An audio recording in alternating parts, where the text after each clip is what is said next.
Ha! À l'école nous avons appris l'ABC. La maîtresse avait des méthodes avancées. Comme il fut doux le temps bien éphémère, hélas, où cette bonne fée régna sur notre classe, régna sur notre classe. Avant elle, nous étions tous des paresseux, des lève-nez, des cancres, des crétins crasseux, en travaillant exclusivement que pour nous. Les marchands de bonnets d'âne étaient sur les genoux, étaient sur les genoux. La maîtresse avait des méthodes avancées. Au premier de la classe, elle promit un baiser.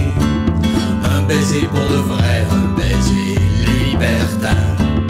Un baiser sur la bouche, enfin bref, un patin. Enfin bref, un patin.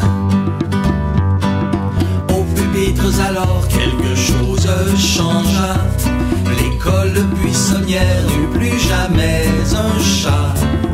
Et les pauvres marchands de bonnets d'âne craquent, connurent tout à coup la faillite, le crash, la faillite, le crash. Lorsque le proviseur, à la fin de l'année, nous lut les résultats, il fut bien étonné. La maîtresse, elle rougit comme un coquelicot, car nous étions tous pris d'excellence ex aequo, d'excellence ex aequo.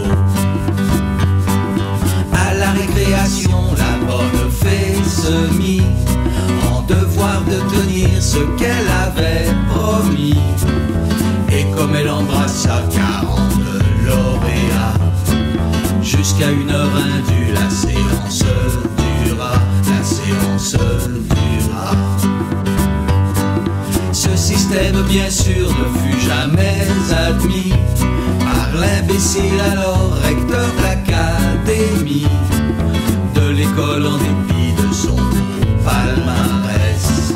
On chassa pour toujours notre chère maîtresse, notre chère maîtresse. Le cancre fit alors sa réapparition. Le fort thème est redevenu l'exception. À la fin de l'année suivante, quel fiasco! Nous étions tous derniers de la classe ex aequo, de la classe ex aequo. À l'école nous avons appris l'ABC. La maîtresse avait des méthodes avancées. Comme il fut doux le temps bien éphémère, hélas, où cette bonne fée